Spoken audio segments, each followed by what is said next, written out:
Hello guys, welcome back to the channel. This is your host JSV, and today's video is about the fog lamps that I have installed on my KTM Adventure 390R.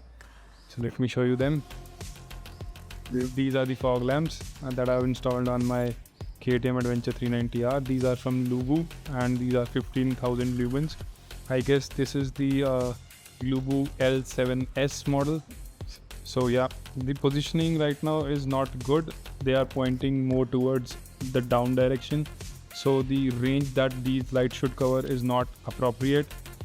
These are basically focusing too near to the front tire.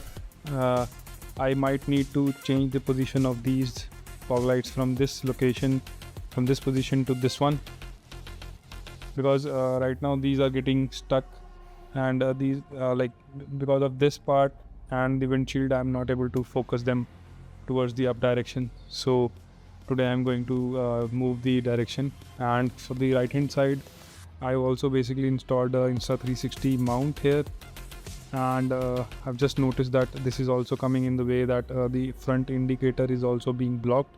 Somebody who's looking from the front might not see the indicator blinking, so I need to change the position of this mount also.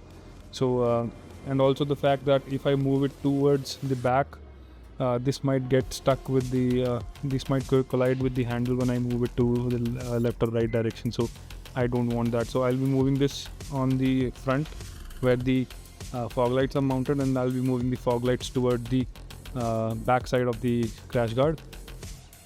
Moving the fog lights, I've got a toolkit with me. This is the Taparia toolkit that I have.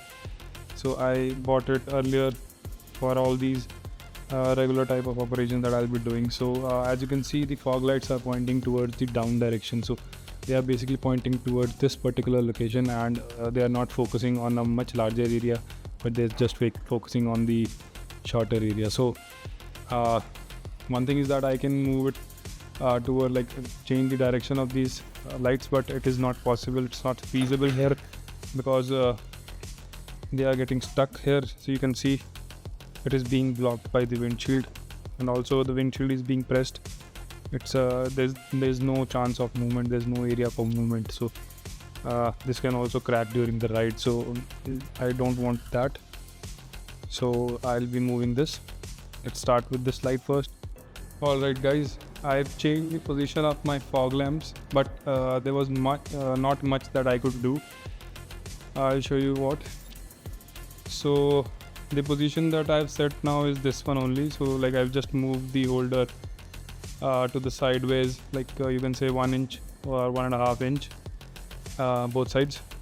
So earlier the fog lamps were here inside these two, and this windshield was also being pressed, and this was also being pulled out. But now I've just moved it out to the right of this particular plastic piece, both sides. So now they are pointing both towards inside direction, with the headlight, and low beams are working as low beams and high beams are working as high beams. Because I did not have the holder so that I could place it here or diagonally here, and then mount the lights here. And there was also one more point that I had in my mind.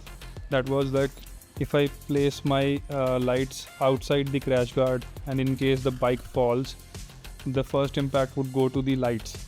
So these are very costly lights. I don't want to get them damaged in one fall. So now they are secure. The crash guard would take the first impact, and the slider would take the first impact, then the crash guard would come in picture. And then if it is very bad accident or whatever, the fall is very bad, then the lights would be damaged or not. Otherwise the lights are safe now. And I also wanted them to be placed in front, because this enhances the look of the bike. So I'll show you the how the lights work now. Let me turn on the bike.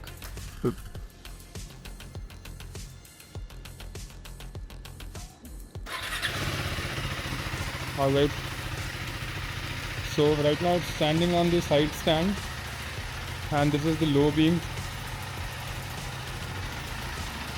I'll turn on the high beam quickly. So now this is the high beam. Now I turn on the low beams for the fog lamps.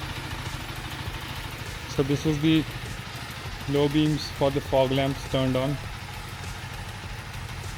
Like right now I'm standing in front of the bike, but these are low beams, so these are not coming in my eyes. Let me turn on the high beams for the fog lamps. Alright, this is the high beam. Now it's coming in my eyes also. I think it is also coming in the lens of the camera, so that the glare is coming in the lens also. Alright guys, so today it's time to check out the fog lamps. How are they performing in the night? So I come out in the night. My bike is just it's just warming up. So once it is warmed up, we'll carry on and see the throw of the light. So right now this is just the low beam turned on, and now this is the high beam also turned on for the stock headlight that KTM provides. It's quite powerful, but for any areas where the light is not sufficient, you need the fog lamp. So I'll turn on the fog lamps now. This is going to the low beams. Alright, this is the low beam of the fog lamps. I'm going to turn on the high beams now. Okay, this is the high beams. So it's quite powerful, and right now it has the yellow covers on them, so I can also remove the caps and the light would become bright white. Let me show you that.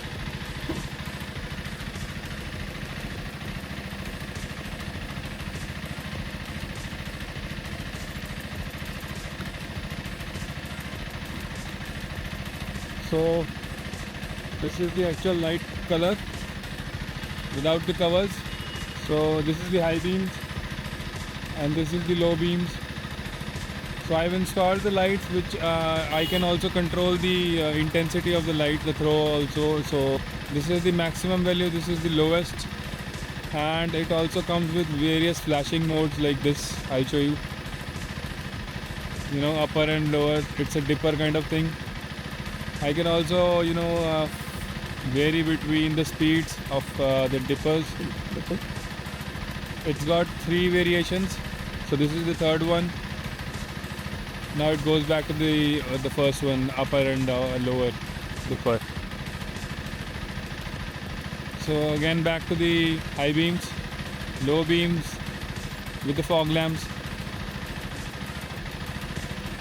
This is the fog lamps turned off, and high beam is on for the light, stock headlight. This is just the low beam. Okay, you can see the difference. This is the low beams of the fog lamps. This is high beams of the fog lamps.